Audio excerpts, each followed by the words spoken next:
जय जिनेंद्र दर्शकों, मैं शिफाली जैन आप सभी का स्वागत करती हूं जिनवाड़ी चैनल पर। दर्शकों, जिनवाड़ी चैनल पर मुनि पुंगव श्री सुधा सागर जी महाराज द्वारा मानतुंग आचार्य द्वारा रचित भक्तामर स्तोत्र का अर्थ सहित व्याख्यान विशेष कार्यक्रम भक्तामर स्तोत्र अर्थ सहित में दिखाया जा रहा है।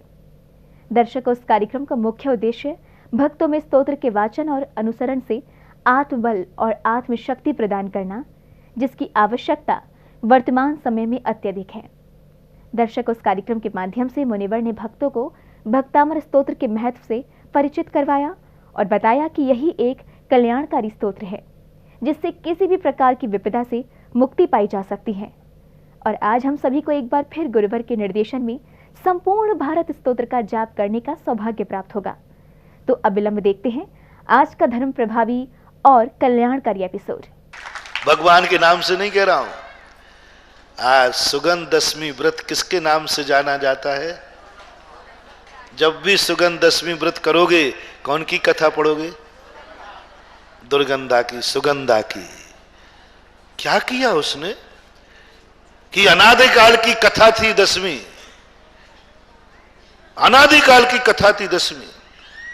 दशमी का व्रत जिनेंद्र भगवान के केवल ज्ञान में आया था। भगवान ने बताया था दशमी का व्रत, भगवान का नाम हट गया और सुगंधा का नाम जुड़ गया। क्या है ये तमाशा? उसका नाम क्या हो गया? सुगंध दशमी। महावीर दशमी क्यों नहीं कही? किसने बताई थी ये दशमी? सुगंधा को किसने बताई थी? महावीर ने या महाराज ने? महाराज को भगवान ने बताई। एक मुनि महाराज ने कहा था, मुनि महाराज ने कहा था कि तुम सुगंध दशमी व्रत करो। सुगंध दशमी उसका नाम नहीं था पहले। दशमी का व्रत करना, सब ठीक हो जाएगा। उसने ऐसा व्रत किया, ऐसा व्रत किया कि गुरु का नाम हट गया और चेले का नाम, बताओ, गुरु का हट गया, भगवान का हट गया। आज उस कथा को भगवान के नाम से कोई नहीं जानता, हर व्यक्ति सुगंधा के नाम से जानता है। नाम ही रख दिया सुगंध दशमी। सारे व्रतों में यही, मैंने व्रतों की कथाओं को पढ़ा, पढ़ करके दंग रह गया। ये भगवान, ये बताओ, ये जो आपने व्रत बताए, आपने बताए थे कि इन्होंने, बोले चुप बैठ, मेरे से भी बड़ा वो है जो मेरी बात को सिद्ध करके दिखा देता है। सबसे बड़ा वो जिनेंद्र देव की वाणी है। मेरे से बड़ा वो है, मैंने रास्ता बताया है, मैं तो बताने वाला हूं। मेरे से महान वो है जो रास्ते पर चल के दिखा देता है। मैं तो प्रोफेसर हूं, लेक्चर दे दिया, बता दिया ज्ञान, लेकिन वो तो प्रैक्टिकल। भगवान से भी बड़ा है वो। भगवान खुद कहते हैं मेरे से बड़ा वो है जो मैंने मंत्र दिया, मैं बड़ा नहीं हूं। जिसने मंत्र को सिद्ध करके दिखा दिया वो बड़ा। मेरा व्रत दिया हुआ बड़ा नहीं है, जिसने व्रत को पालन किया वो बड़ा है। ऐसा महाराज कभी होता है क्या? बड़े हाँ हुआ, हमारे शास्त्रों में लिखा। एक आचार्य महाराज अपने शिष्य को प्रायश्चित दे रहे। शिष्य अपराधी है, गुरु के सामने प्रायश्चित लेने गया। गुरु ने प्रायश्चित डांट दिया, रे पापी, तूने ऐसा क्यों किया? जा, तेरा कल्याण नहीं हो सकता। तुझे शर्म नहीं आई? मुनि व्रत धारण करके ये पाप करते हो, ये ऐसा परिणाम को तो बहुत जम के लताड़ा। उसने कहा गुरु जी गलती हो गई, आप उद्धार कीजिए, जाओ ये प्रायश्चित कर लेना। सुनना सुनना, जैन दर्शन की महिमा सुनना। जी गुरुदेव, जाओ उपवास करके प्रतिमा योग ध्यान में बैठ जाओ। 2 दिन तक उठना नहीं, आहार जल का त्याग है।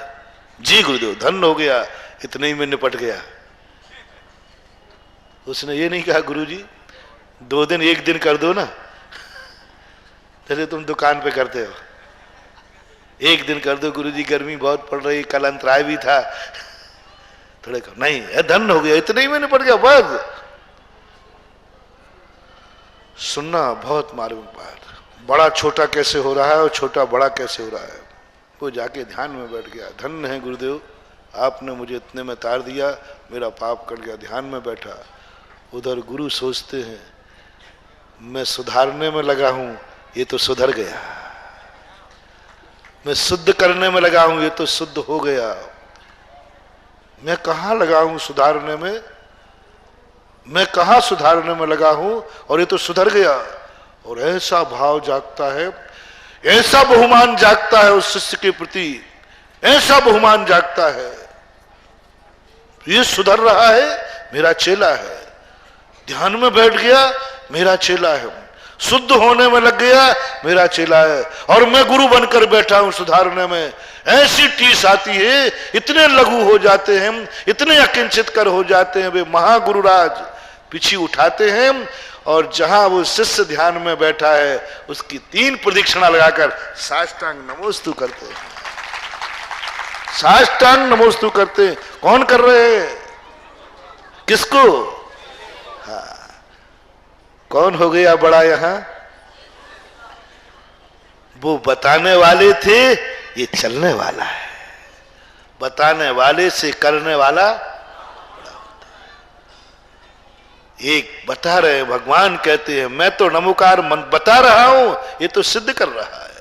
मैं तो व्रत बता रहा हूं, ये तो पाल रही है। मैं तो सिद्ध बना हूं, ये तो सिद्धों की महिमा दुनिया को बता रहे। इसलिए ध्यान रखना, सिद्धों में चमत्कार नहीं है, सिद्धों की महिमा हम कितनी बढ़ा सकते हैं, ये है धर्म। धर्म अब हमें विचार करना है, हम जिस धर्म को कर रहे हैं, मेरे करने के बाद इस धर्म की महिमा बढ़ेगी या घटेगी। सावधान, खबरदार, धर्म करने के पहले सोच लेना, नहीं तो बर्बाद हो जाओगे। कहीं दुनिया में ठिकाना नहीं मिलेगा। बड़े बड़े पापियों के सामने भी तुम्हारे पाप जघन्यतम कहलाएंगे। बड़े बड़े पापियों को माफीनामा मिलेगा और तुम्हें पाप नहीं किया जाएगा। इसलिए धर्म करने के पहले छोड़ो, सोचो कि मेरे कारण से धर्म की महिमा बढ़ेगी या घटेगी। बस, और मैं ज्यादा कुछ नहीं कहना चाहता हूं। निर्णय कर लो, मंदिर आ रहे हो, धर्म की महिमा बढ़ेगी मंदिर आने की या घटेगी? तुम्हारे मंदिर में आने में ऐसी शक्ति हो जाए कि तुम्हारा मंदिर देखकर दूसरा नास्तिक तुम्हारे साथ मंदिर आने लग जाए। समझ लेना, तुमने मंदिर की महिमा, और तुमने मंदिर से लौटे क्या, रास्ते में आने वाले को। और ऐसी कभी गलती नहीं हो जाए कि हम मंदिर करके लौटे और जो मंदिर जा रहा था वो हमें देख करके लौट जाए।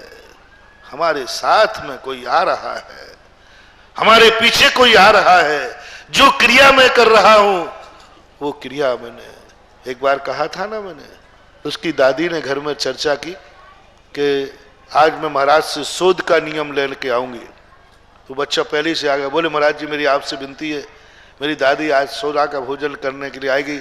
आप मेरे दुश्मन नहीं है महाराज, आप गुरु हैं, मेरे दादी को नियम मत देना। मैंने क्यों बेटा?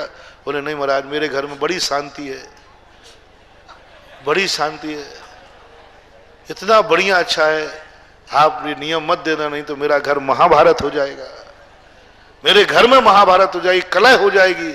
मेरे घर जैसी शांति दुनिया में कहीं नहीं है महाराज, कलह हो जाएगी। मेरी विनती पैर पकड़ लिए, महाराज मत देना, नहीं तो सब शांति भंग हो जाएगी। मैंने कहा भैया तू उल्टी बातें क्यों कर रहा है? अशुद्ध भोजन करने से अशांति होती है भैया, शुद्ध भोजन करने से नहीं। महाराज ये शास्त्रों की बातें आप ही रखना, ये शास्त्रों की बातें आप ही रखना, आप कोई ठीक है। हमारी दादी को, हमारे घर में बड़ी शांति है। और बोलो एक किसी ने छुआ क्या, बस 1 घंटे टेप रिकॉर्ड चलेगा, ये करेगा वो करेगा, इसको। उस घर में जब जाओ, जब 24 घंटे कलह ही कलह होती है। बस वो छू गया, वो छू गया, और दादी माँ का टेप रिकॉर्ड बस दिन भर बड़ बड़ बड़ बड़ चलते ही रहता है महाराज। इसलिए मेरे घर में शांति है, उस घर में अशांति है। इसलिए मैं कह रहा हूं, अब मेरे तो कांटो खून नहीं। मैंने कि अब तो महाराज अब तो 16 का हुआ बदना। उसने कहा महाराज मैंने आंखों से देखा है। अब मैंने कहा बेटा मैं दूंगा तो सही, लेकिन अब चमत्कार भी देखना। तूने अच्छा रहा कि बता दिया पहले से मरीज बीमार कैसे हुआ। कई बार होता है अब मरीज को दवाई दे दे के थक जाओ, वो ठीक ही नहीं हुए। अब ये तो पता ही नहीं किया कि ये बीमार किस लिए होता था, वो तो छोड़ा ही नहीं इसने। तो मैंने कहा ठीक है, मैंने कहा भाई 16 का नियम लेना है। हाँ महाराज। मैंने कहा ऐसे नहीं मिलेगा, पहले बताओ यदि तुम्हारे चौके में कोई छू गया तो, तुम्हारे कपड़े छू गया तो बोले महाराज डंडा रखूंगी पैर तोड़ दूंगी। कैसे हिम्मत हो जाएगी छोटे बच्चों की, 2 झापड़ लगाओगे जम के। मैंने कही नहीं दूंगा। अब नियम कैसे लेना समझा रहा हूं। देखो यदि कोई छू जाए तो अब मेरे से शोध का नियम लेना है, ललित पुराण सुन लेना, शोध का नियम। तो यदि कोई छू जाए तो छूने वाले से कुछ भी मत बोलना, कुछ भी मत बोलना, तुरंत जाकर दूसरा कपड़ा बदल लेना। दूसरा भी छू जाए तो अब कपड़े ही नहीं है शुद्ध, तो उस दिन का उपवास कर लेना। लेकिन वो छूने वाले से मत बोलना, छूने वाले से मत बोलना, कुछ भी मत कहना कि तुमने क्यों छुआ, कैसे छुआ। चौके में कोई घुस जाए कुछ भी मत बोलना, उस दिन आहार नहीं करना। बस जैसे हम लोग नहीं बोलते, आप करना, आज चौके में आ जाना शुद्ध कपड़े से। एक आध बार तो हूं कहूंगा, फिर धीरे से बैठ जाऊंगा, धीरे से। बस ऐसे ही तुम करना। महाराज थोड़ा तो नहीं, मैंने कहा देखो फिर नियम नहीं मिलेगा। और मैंने कहा नहीं बोलोगे नहीं, कुछ भी नहीं कहोगे, शाम को उपवास। और शाम को बेटा आके पूछेगा दादी माँ आज तूने रोटी नहीं खाई, लोग कह रहे हैं। बेटा कोई बात नहीं, मेरे पास कपड़े नहीं थे 16 के इसलिए नहीं खाई। तो दादी माँ कपड़े कहाँ है? बोले कोई बात नहीं बेटा, तू खेल रहा था तो थोड़ा हाथ लग गया था, ऐसी कोई बात नहीं है, ऐसी कोई बात नहीं, और थोड़ा हाथ लग गया था, दूसरी कपड़ा था नहीं इसलिए मैंने, कोई बात नहीं, मैं तो उपवास करती रहती हूँ, बूढ़ी हो गई, वैसे ही नहीं पछता है, वैसे ही खाऊं तो पछता नहीं है, तू विकल्प मत कर, मेरा तो उपवास हो ही जाता है। हमें तो उपवास ही करना, अंत में सल्लेखना लेना है ना। ये तो तेरे कोई बेटा मोहम्मद ने छू लिया था, नहीं अरे बेटा तू पागल है, तू नहीं छुएगा तो कौन छुएगा, हालांकि तू नहीं खेलेगा तो कौन खेलेगा, तू मस्ती में नहीं घूमे तो कौन। तेरी कोई गलती नहीं बेटा, मेरी गलती थी कि मैंने तुझे नहीं देखा, मेरी गलती थी कि मैंने तुझे नहीं देख पाया, तेरी तो गलती है ही नहीं। अब बोलो धर्म की प्रभावना होगी या प्रभावना। वो छोकरा आ गया, बोले महाराज अब हर घर में हर दादी को आप 16 का खाने का देना। 16 खाने के बाद इतनी शांति के उपवास करने कोई बोले ही नहीं। अब बोलो एक धर्मात्मा ने धर्म लिया तो धर्म बदनाम हो गया, और एक धर्मात्मा ने धर्म लिया, धर्म की महिमा बढ़ गई। तुम कैसे धर्मात्मा हो निर्णय करो, तुम कैसे त्यागी हो निर्णय करो, तुम कैसे पुजारी हो निर्णय करो, तुम कैसे भक्तांबर पढ़ने वाले हो निर्णय करो, तुम कैसे गुरु चेले हो निर्णय करो। बस सवाल बहुत मार्मिक बात है। मंदिर आने से कुछ नहीं होना, माला फेरने से कुछ नहीं होना, गुरुओं की सेवा करने से कुछ नहीं होना। पहले निर्णय बताओ तुम जिस धर्म को कारण करने जा रहे हो, करने के बाद उसकी महिमा घटेगी या बढ़ेगी। बस बढ़ेगी, बढ़ेगी तो तुम सफल हो गए। जाओ, ये धर्म की 100 सौगातें तुम्हारे साथ हैं। अब तुम्हारे जीवन में संकट आने वाला नहीं है, जो आ चुका वो तो समाप्त हो जाएगा, और भविष्य का रिजर्वेशन हो गया, क्योंकि तुमने धर्म को महिमा बढ़ा दी। तुमने कहा मैं भक्तांबर पाठ पढ़ने गया, हमारा ये काम हो गया। यूं मैं तो सोच रहा था कि ये होना ही नहीं, असंभव था, संभव ही नहीं, लेकिन ऐसे हो गया। अब बोलो ऐसा कहने से महिमा घटेगी कि बढ़ेगी? झूठ मत बोलना बेफालतू का, नहीं झूठा मैं बुलवाता भी नहीं, नहीं तो महाराज ठीक है अब नहीं होगी तो भी झूठो के हैं, क्योंकि आपने धमकाई इतने दो इतना डरा दिया, अब नहीं होवे तो कहते हाँ भैया अच्छा होगा, फिर रोक आएगा ना, वो तो ऐसे ही ककरा चलोगा, तो कंकड़।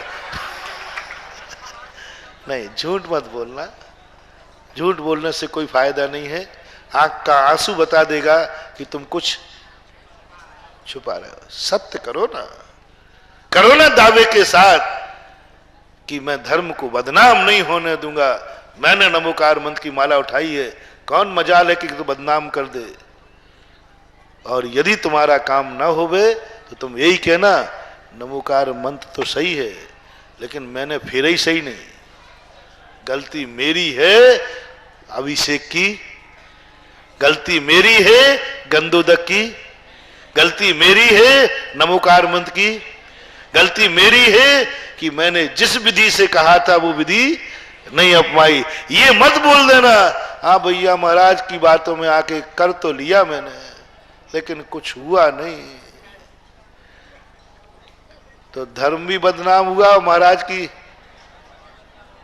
की भी क्या हो गई इज्जत, सब।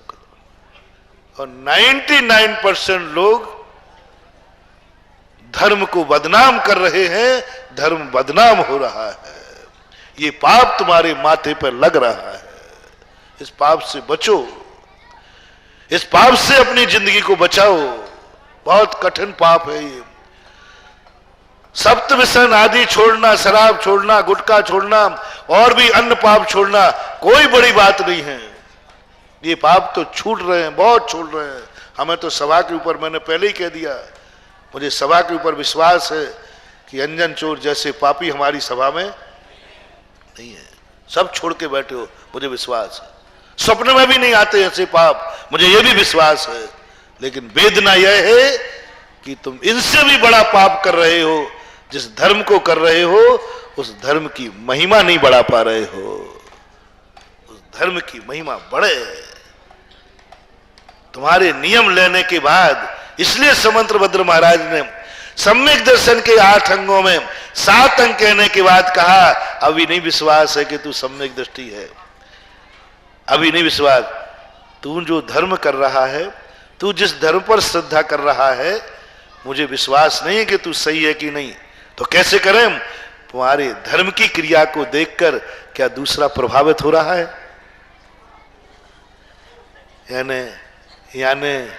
याने समझ गए? याने तुमने मंदिर का नियम ले लिया है, अभी तुम धर्मात्मा नहीं। तुम्हारे मंदिर का नियम देख करके किसी एक को मंदिर आ जाए तुम्हारे पीछे पीछे तो समझ लेना तुम्हारा नियम सार्थक हो गया। और भगवान कहेंगे वाह, मैंने नियम एक को दिया था और लाया ये 2, बस आशीर्वाद तथास्तु। लो आशीर्वाद दे रहा हूं भगवान की तरफ से। उसी दिन भगवान कहेंगे तूने अकेले नियम लिया था और ये पीछे कौन आ गया? उससे पूछा भाई तुम क्यों आ गए? बोले प्रभु हमने अपने दोस्त में ये परिवर्तन देखा, ये परिवर्तन देखा, ये तो महान निकृष्ट था, मैं जानता हूं। और जिस दिन से आपका अभिषेक करने लगा है प्रभु, बहुत परिवर्तन आ गया। इसलिए मेरा मन हुआ कि ऐसे प्रभु को एक बार मैं भी देखा हूं, इसलिए दोस्त के पीछे चला आया। उस समय भगवान का जो वरद हस्त मिलेगा, बेटा तूने ऐसे परिवर्तन कर लिया कि मेरे से प्रभावित होने के तो बात बहुत दूर की रही, आजकल तेरे से भी लोग प्रभावित होने लगे। क्या बात है? भगवान क्या कह रहे हैं? मैं तो समझता था कि लोग मेरे ही से प्रभावित होंगे क्योंकि मैं भगवान हूं, मैं अनंत शक्ति संपन्न हूं। तूने मेरी ऐसी भक्ति की, अपने जीवन को ऐसा परिवर्तन किया कि आजकल लोग तेरे से प्रभावित होने लगे। बस जाओ बेटा, तुम मेरे स्थायी परमानेंट भक्त घोषित किए जाते हो, क्योंकि तुमने प्रभावना कर दी। प्रभावना कर दी। प्रभावना का अर्थ यही है कि जिसको हमने किया है उस पर पीछे चलने वाला लालायित हो रहा है, पीछे चलने वाला। पूज्यवर मानतुंगाचार्य ने भक्तांबर आदिनाथ भगवान की इतनी महिमा बढ़ाई, इतनी महिमा बढ़ाई कि आज अपन भक्तांबर पढ़ने को लालायित हो रहे हैं। हर में तुमने कोई व्रत लिया है, तुम्हारे उस व्रत से क्या दूसरा प्रभावित होकर व्रती बना? जिन जिन के पास जो जो नियम है, मुनि महाराजों को भी है, तुम मुनि बने हो कि नहीं बने क्या पता कैसे बने हो। क्या तुम्हारी मुनिचर्या देखकर किसी को मुनि बनने का भाव हुआ है? तुम्हारी मुनि मुद्रा को देखकर क्या किसी के मन में भाव आया है, काश मेरा जीवन कब ऐसी दशा को प्राप्त होगा? यदि सही मुनि वही है जिस मुनिचर्या को देखकर संसारी प्राणी में यह भाव आ जाए, वो दिन कब मैं पाऊं जब इन जैसी चर्या मैं करूं। चाहे अब 24 घंटे की आहार करते समय मुनि को देख करके श्रावक में भाव आ जाए, ओहो कब मैं पानी पात्री बनूं, कब मैं ऐसा सोच के खाऊंगा, कब हाथ में होगा। दिगंबर नग्न वीतरागी मुद्रा को देखकर आ जाए, ओहो मैं कब ऐसा वीतरागी भेष धारण करूंगा, कब मैं ईरिया समिति से चलूंगा, कब मैं केश लॉन्च करूंगा, कब मैं ऐसी सामायिक करूं। ओहो क्या बैठे हमारा ध्यान में, कब मेरी ऐसी सामायिक होगी, कब मैं ऐसा प्रतिक्रमण करूंगा। ऐसी मुनि की एक एक क्रिया को देखकर सामने वाला तद्रूप होने का भाव करे, समझ लेना वे मुनि सफल हो गए, मुनि की सफलता का लक्षण मिल गया। ऐसे ही जिन जिन ने जो व्रत लिए हैं, जिन जिन के जो जो नियम हैं, आज से उनको क्या करना है, उस नियम से किसी ना किसी को प्रभावित कर। पैसा दे के नहीं, हाँ नहीं तो तुम चुनाव वाला सिस्टम चलो, मुझे वोट देना, बोले नहीं दूंगा, ये पकड़ 5000 पैसा देकर वोट नहीं दिलवाना। नहीं तो तुम्हारा क्या परिचय, खरोद फरोद में माहिर हो। और ललितपुर के चुनाव तो प्रसिद्ध ही हैं, अभी 2-4 बार से। ललितपुर जैसा प्रजातंत्र दुनिया में नहीं था, लेकिन 1-2 चुनावों से ललितपुर बदनाम हो रहा है कि ललितपुर के जैन समाज के चुनाव में भी खरीद फरोख्त चालू हो गई है, मोबाइल बांटे जाने लगे हैं।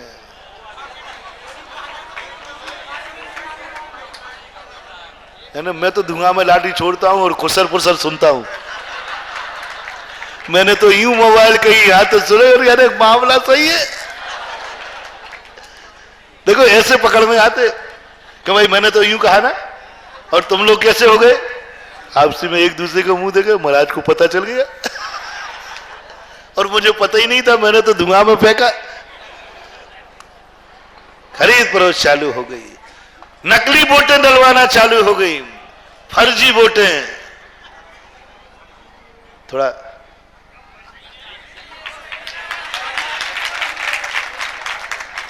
ठीक, अब जो है सो है, महावीर की जय।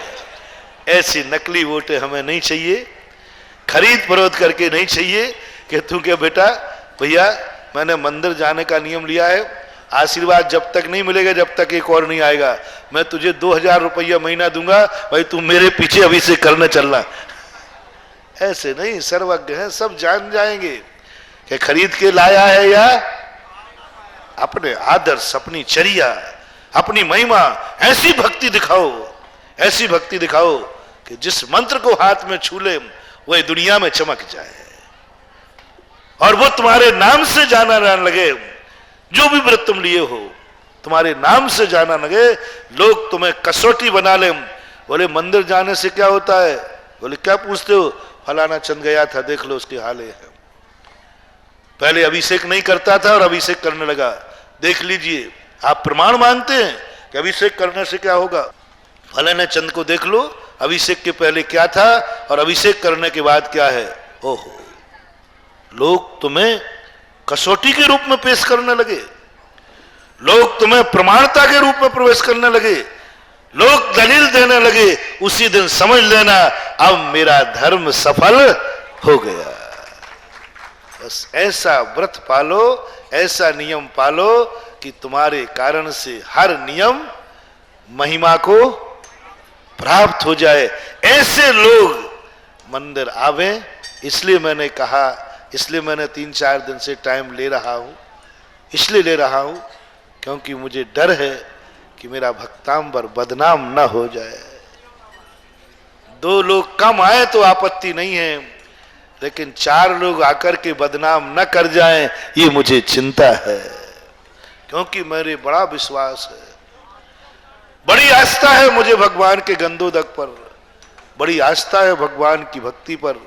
कहीं ऐसा ना हो जाए कि मैंने जो भक्ति की महिमा जानी है, अनुभव की है, तुम्हें देते ही हमने तो सोचा इसलिए देहूं पाठ चालू करूं कि इसकी महिमा और बढ़ जाएगी, पता चला कि ये तो बदनाम और हो गया, बदनाम और हो गया। ऐसा ना हो जाए, इसलिए मैं कह रहा हूं, इसलिए टाइम ले रहा हूं कि ऐसे लोग कृपया करके इस क्वालिटी के, जो 3-4 दिन से कह रहा हूं, इस क्वालिटी के यदि संकट आए हैं तो मंदिर मत आना, धर्म को बदनाम मत करना, तुम्हारा संकट तुम झेलो, मरो और जिंदा रहो तो रहो, कम से कम मंदिर में मत मरो। मरो तो मरो, तुम्हारी मर्जी पड़े, मैं इतना दयालु भी नहीं हूं जो धर्म को बदनाम करने वालों पर भी दया करे, मैं इतना दयालु भी नहीं हूं, चिंता मत करना। जिनके कारण से धर्म बदनाम हो जाए उन पर भी मैं दया करूं, जिनके कारण मंदिर बदनाम हो जाए उनको भी मंदिर में बुलाऊं, इतनी दया भी मेरे पास नहीं है। भगवान इतना तो मैं कठोर बना रहूं, इनके प्रति मुझे दया स्वप्न में भी ना आवे। मैं तो भगवान से प्रार्थना करता हूं, हे भगवान मुझे इतना दयालु मत बना देना कि मैं ऐसों को मंदिर में बुला लूं जो मंदिर में आके मंदिर को बदनाम कर दे। ये मरे तो 100 बार मरे, चीखे तो 100 बार चीखे, चिल्लाए तो 100 बार चिल्लाए, रोए तो 100 बार रोए। ऐसे लोगों पर मुझे दया नहीं आना चाहिए जो धर्म करने के बाद धर्म को, ऐसे मुनि कदापि न बने जो मुनि बनने के बाद मुनि पद को, बोलो भैया बुरा भाव कर रहा हूं तो बता दियो, नहीं भगवान करे सब मुनि बन जाएं, चाहे भली मुनि बनकर मुनिमी करें, नहीं ना बने। महावीर स्वामी कहते हैं, कुंद कुंद भगवान कहते हैं, मुनि धर्म खत्म हो जाए तो हो जाए, ऐसे मुनि नहीं चाहिए जो मुनि पद पर बैठकर मुनि पद को नाम करे। बालो वा बुड्ढो वा पुनो गिलाणो वा, चाहे बालक हो चाहे वृद्ध हो चाहे बीमार हो, मूल छेदो न हवदी, मूल का विच्छेद नहीं होना चाहिए, ऐसे महिमा बने। इसलिए वृत्ति कम बने, त्यागी कम बने, धर्मात्मा कम बने, कोई फर्क नहीं पड़ता, लेकिन ऐसा बने एकाश चंद्रा तमोहंती। हजारों तारागणों की क्या जरूरत है, एक चंद्रमा काफी है। हजारों की भीड़ बुलाऊं, इन तारागणों से क्या मिलने वाला है। सबसे ज्यादा तारागण किस दिन रहते भैया, अमावस्या के दिन, और सबसे ज्यादा अंधेरा, और सबसे कम तारे किस दिन दिखते भैया, और सबसे ज्यादा उजेला एकाश चंद्रा तमोहंती। एक काफी है, 100 बेटे किस काम के हैं, जिनमें दाग देने वाला भी नहीं बचा। एक बेटा वो काम का तीर्थंकर जैसा जो सारी दुनिया में नाम अमर कर गया। वही तो कही 100 नारी 100 सुत को जनती रहती, 100 ठौर तुमसे सुत को जनने वाली, जननी महती क्या है और तारा गण को, सर्व दिशाएं धरे नहीं कोई खाली, पूर्व दिशा ही पूर्ण प्रतापी, दिनपति को। इसलिए चिंता नहीं है हमें कि भक्त कम हो जाएंगे, ऐसे में महाराज हो जाएं, एक आएगा तो भी वो धर्म की महिमा आकाश में पहुंचा देगा। इसलिए धर्म थोड़ा करो, बहुत थोड़ा करो, और लेकिन ऐसा करो कि उसकी सुगंधी सारे विश्व में फैल जाए कि देखो ये चमत्कार हो गया, ये चमत्कार हो गया, ये कार्यक्रम हुआ, ये इन्होंने कहा, देखो ये चमत्कार हो गया। चमत्कार को नमस्कार नहीं, नमस्कार में चमत्कार हो जाए तो बात बने। ये चमत्कारी कार्यक्रम है इसलिए मैं इसको कर रहा हूं, नहीं, इस कार्यक्रम को किया सुचमत्कार हो गया। अंतर समझना। सिद्ध चक्र मंडल विधान चमत्कारी है इसलिए कर रहा हूं, नहीं, ये नहीं। सिद्ध चक्र मंडल विधान किया सुचमत्कार हो गया, ये फल है, फल है। नमोकार मंत्र चमत्कारी, इसलिए नहीं फेरना है। नमोकार मंत्र की माला फेरी सो चमत्कार हो गया। कार्य करने के बाद उसकी महिमा आना चाहिए। ऐसी श्रद्धा, ऐसी भक्ति को लेकर के यदि आप आए हैं और आप यदि भक्तांबर पढ़ रहे हैं तो आपका मेरा दावा है, पूज्यवर मानतुंग आचार्य का दावा है, तुम्हारा संकट दूर होगा होगा होगा। कोई दुनिया की ताकत, बस शर्त ध्यान रखना, मैं धर्म को बदनाम नहीं होने दूंगा। चाहे मेरा संकट दूर होवे या ना होवे, हम ये मुंह से नहीं निकालेंगे, कर तो लिया अभी से, कितना करूं, कर तो ली पूजा कितनी करूं, फेर तो ली मालाएं कितनी फेरूं, कर तो आए महावीर जी, कहते थे महावीर जी वाले बाबा में चमत्कार हैं, पर हमारे तो कोई काम नहीं हुए। ऐसा भाव मन में ना आ पाए। यदि ऐसे भाव आने की गुंजाइश है तो महानुभाव, मैं बहुत करुणा दया करके कह रहा हूं, तुम धर्म करने आने ही मत। कम से कम धर्म नहीं करने का ही पाप तो लगेगा, धर्म को बदनाम करने के पाप से तो बच जाओगे। बोलो, धर्म नहीं करने वाला ज्यादा पापी है या धर्म को बदनाम करने वाला ज्यादा पापी है? मुनि नहीं बनना ज्यादा पाप है कि मुनि पद को बदनाम करना ज्यादा पाप है? बोलो जल्दी बोलो। मंदिर नहीं आना ज्यादा पाप है कि मंदिर को बदनाम करना ज्यादा पाप है? भक्तांबर नहीं पढ़ना ज्यादा पाप है कि भक्तांबर को बदनाम करना ज्यादा पाप है? इसलिए मैंने स्पष्ट कह दिया। और यदि तुम्हें हो, महाराज मैं नियम करता हूं, कुछ भी हो जाए मैं धर्म को बदनाम नहीं होने दूंगा।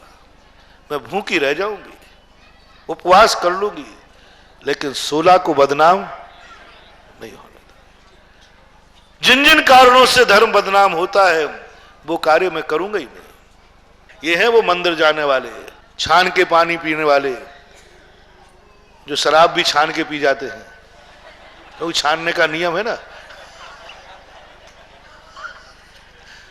एक व्यक्ति तंबाकू खाता था तो वो एकासन करता था हमेशा। मैंने कहा भाई एकासन के तंबाकू नहीं महाराज, शोध की खाता हूं। दर्शकों, भक्तामर स्तोत्र का जैन धर्म में बड़ा महत्व है। आचार्य मानतुंग द्वारा रचित भक्तामर स्तोत्र का नियमित पाठ करने से मन में शांति का अनुभव होता है, व सुख, समृद्धि व वैभव की प्राप्ति होती है। ये माना जाता है कि इस स्तोत्र में भक्ति भाव की इतनी सर्वोच्चता है कि यदि आपने सच्चे मन से इसका पाठ किया तो आपको साक्षात आदि प्रभु की अनुभूति होती है। हमें इस स्तोत्र का पठन दैनिक रूप से करना चाहिए, विशेषकर इस समय जब समूचा विश्व इतने विकट संकट से जूझ रहा है। दर्शकों, अब मुझे दीजिए आज्ञा और आप देखते रहिए जिनवाड़ी चैनल। जय श्रीन्द्र।